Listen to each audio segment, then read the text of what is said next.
नाजरीन, 57 इस्लामी मुल्क सोते रह गए। सिहूनी रियासत अपना काम कर गई, बिल्ली थैले से बाहर आ गई है। इसराइली हुकूमत ने ग्रेटर इसराइल की जानिब पहला कदम उठाने के बाद अपने नापाक अज़ाइम जाहिर कर दिए हैं। सिहूनी हुकूमत ने यरूशलेम, शुमाली फ़लस्तीन, मगरबी किनारे के बाद अब गज़ा में भी यहूदी आबादकारों को बसाने का मंसूबा बना लिया है। अगर उम्मत मुस्लिमा इसी तरह सोती रही और ख्वाब गफलत से ना जागी तो कल को इसराइल हिजाज मुक़द्दस को भी यहूदियों का मस्कन बनाने का ऐलान कर देगा।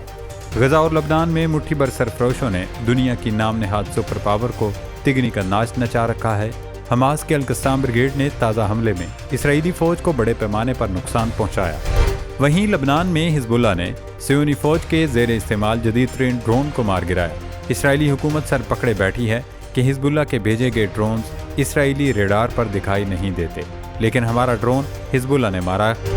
इसराइली फ़ौज पर हिजबुल्लाह का इस हद तक खौफ तारी हो चुका है कि लबनान में भेजी गई सियोनी फ़ौज जो सिर्फ हेडक्वार्टर्स तक महदूद थी, उसने अब मामूल की गश्त और नकलो हरकत के लिए मिलिट्री जीपों के बाद बख्तरबंद गाड़ियों का इस्तेमाल भी बंद कर दिया है।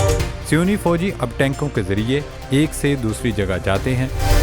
बैरूत और उसके मुज़ाफ़ात में सड़कों पर टैंक चलते दिखाई देते हैं। दोस्तों, कल के वीडियो में हमने आपको बताया था कि जो बाइडन इंतज़ामिया ने नए जंग बंदी फार्मूले के तहत एंटोनी ब्लिंकन को मशरिक़ वस्ता के दौरे पर भेज दिया है ताकि वो इसराइल और हमास के दरमियान मुज़ाकरात और जंग के खात्मे का समझौता करवा सकें। अमरीका की जानिब से मुजवज़ा जंग बंदी फार्मूले के नुकात सामने आ गए हैं, जिसमें वाशिंगटन ने हमास से 5 यरगमालियों को जिंदा रिहा करने का कहा है। इसके बदले 2 हफ्तों के लिए जंग बंदी की तजवीज़ है, लेकिन माजी के रिकॉर्ड को देखते हुए लगता नहीं कि हमास इस तजवीज़ को कबूल करेगी। उनके लिए इस किस्म की किसी भी तजवीज़ को मानना हरगिज़ काबिल कबूल नहीं होगा। हमास ने इसराइली हमलों से बचने के लिए नया तरीका ढूंढ निकाला है। हमास के नए सरबराह का नाम अब खुफिया रखा जाएगा। इस्माइल हनिया और यहिया सिनवार की शहादत के बाद हमास ने फैसला किया है अब अपने सरबराह का नाम जाहिर नहीं करेंगे और मुमकिन है अगला सरबराह कतर में मुकीम शख्स को बनाया जाए ताकि वो इसराइली जारहियत से महफूज रह सके। दोस्तों, एक और डेवलपमेंट आपके साथ शेयर करें कि पाकिस्तान और भारत के ताल्लुकात पर जमी बर्फ़ पिघलने लगी है।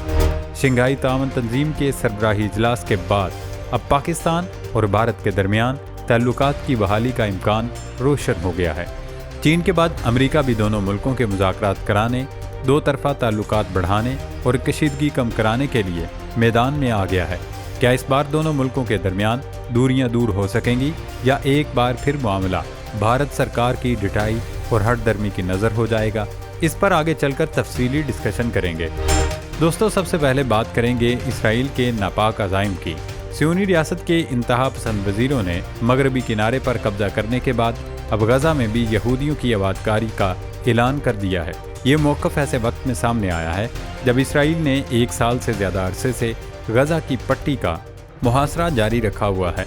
इसराइल की कौमी सलामती के वज़ीर इतमार बिन गवीर ने बस्तियों की आबादकारी से मुतल्लिक एक कॉन्फ्रेंस में शिरकत के दौरान कहा कि जंग के खात्मे के बाद हुकूमत गज़ा की पट्टी में यहूदी बस्तियां बसाने का काम दोबारा शुरू कर सकती है।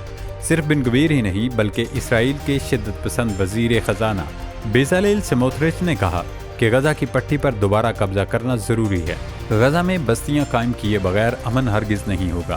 फ़िलहाल तो इसराइली मीडिया का कहना है ये हुकूमती पॉलिसी नहीं, इन वज़ीरों की ज़ाती राय है, लेकिन दर हकीकत सियोनी वज़ीरों के ये बयानात लिटमस टेस्ट हैं।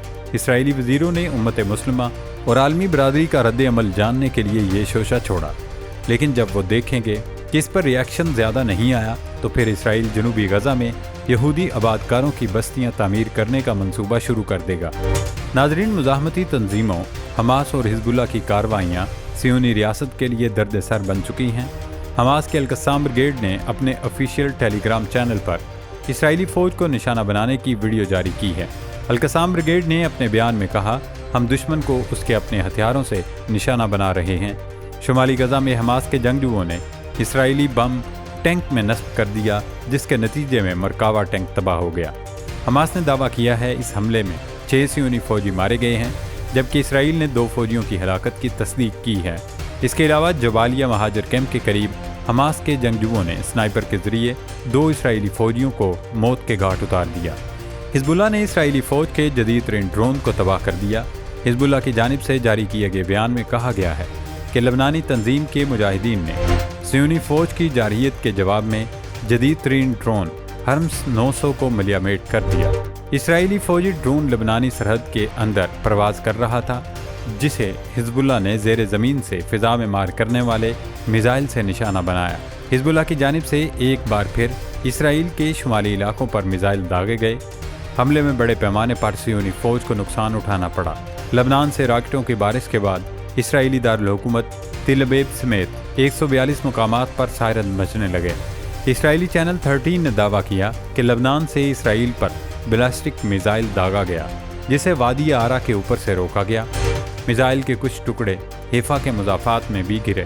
حزب اللہ کی جانب سے بلاسٹک میزائل فائر کیے جانے کی تصدیق نہیں کی گئی، البتہ حزب اللہ نے یہ ضرور بتایا کہ اس نے بلائی الجلیل، حیفا سمیت مختلف مقامات پر 40 میزائل فائر کیے۔ حزب اللہ کے حملوں کے جواب میں اسرائیلی فوج نے لبنان میں مزید فوج بھیج دی ہے، لیکن صہیونی فوج اپنے بنکرز اور ہیڈ کوارٹرز تک محدود ہیں اور اب انہوں نے نقل و حرکت کے لیے ٹینکوں کا استعمال کرنا شروع کر دیا ہے۔ الجزیرہ ٹی وی کے مطابق اسرائیلی فوجی ٹینک لبنان کے جنوبی قصبے رمیش میں گھس گئے ہیں۔ ایت شیب، دبل اور رمیش کے درمیان سڑک پر اسرائیلی ٹینک موجود ہیں۔ ناظرین، امریکی وزیر خارجہ انٹونی بلنکن کے دورہ مشرق وسطیٰ کے موقع پر ایک بار پھر جنگ بندی معاہدے کی باز گشت سنائی دے رہی ہے۔ اسرائیلی انٹیلیجنس ایجنسی شباک کے سربراہ نے اتوار کو قاہرہ کا دورہ کیا اور مصری انٹیلیجنس کے سربراہ سے ملاقات کی۔ اس کے بعد غزہ کی پٹی میں سیز فائر کی باتیں دوبارہ سامنے آ رہی ہیں۔ اسرائیلی اخبار معارف نے انٹیلیجنس ذرائع کا حوالہ دے کر خبر دی ہے کہ صہیونی انٹیلیجنس چیف سیز فائر کا نیا معاہدہ لے کر مصر گئے، جس میں اسرائیل اور حماس کے درمیان قیدیوں کے تبادلے کے سمجھوتے کی تجاویز شامل ہیں۔ معارف اخبار نے دعویٰ کیا ہے کہ اسرائیل کی جانب سے تجویز دی گئی ہے کہ غزہ میں 2 ہفتوں کی جنگ بندی کے بدلے 5 اسرائیلی قیدیوں کو زندہ رہا کیا جائے۔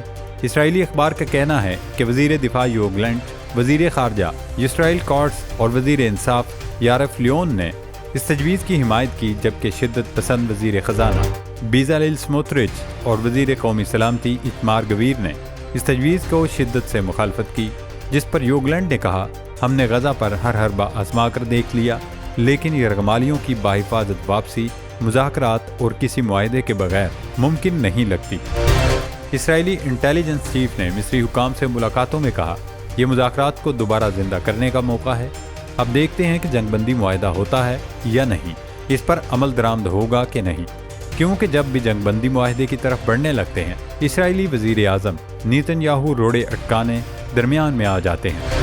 ناظرین، چلتے چلتے ایک اور پیش رفت آپ کے ساتھ شیئر کرتے چلیں کہ پاک بھارت تعلقات پر جمی برف پگھل رہی ہے۔ پچھلے کچھ دنوں سے خبریں آ رہی ہیں کہ چین اور امریکہ دونوں ہی چاہتے ہیں کہ پاک بھارت کشیدگی ختم ہو، تلخیاں کم ہوں اور تعلقات آگے بڑھیں۔ پچھلے ہفتے شنگھائی تعاون تنظیم کی سربراہی کانفرنس اجلاس میں بھارت کی شرکت کے بعد یہ افواہیں اور قیاس آرائیاں مزید زور پکڑ گئی تھیں۔ اب امریکہ نے ان افواہوں پر باضابطہ رد عمل دیا ہے۔ امریکہ نے کہا کہ 2 طرفہ مذاکرات کے دائرہ کار اور اس کے کردار کا فیصلہ دونوں ملکوں کو خود کرنا ہے۔ امریکی محکمہ خارجہ کے ترجمان میتھیو ملر نے جیو نیوز سے گفتگو میں کہا، امریکہ کے پاکستان اور انڈیا دونوں کے ساتھ 2 طرفہ تعلقات ہیں اور واشنگٹن دونوں ممالک کے ساتھ ہی اپنے تعلقات کو قدر کی نگاہ سے دیکھتا ہے۔ اب یہ دونوں ممالک پر منحصر ہے کہ وہ 2 طرفہ تعلقات کے حوالے سے کسی بھی بات چیت کا دائرہ کار اور کردار کا فیصلہ کریں۔ ویسے بھی SCO اجلاس کے موقع پر یہ اچھی پیش رفت دیکھنے کو ملی کہ بھارتی وزیر خارجہ ایس جے شنکر نے کسی قسم کی الزام تراشی سے گریز کیا۔ اب دیکھنا یہ ہوگا کہ کیا واقعی دونوں ملک تلخیاں، رنجشیں اور گلے شکوے بھلا کر آگے بڑھتے ہیں یا پھر ماضی میں ہی پھنسے رہتے ہیں۔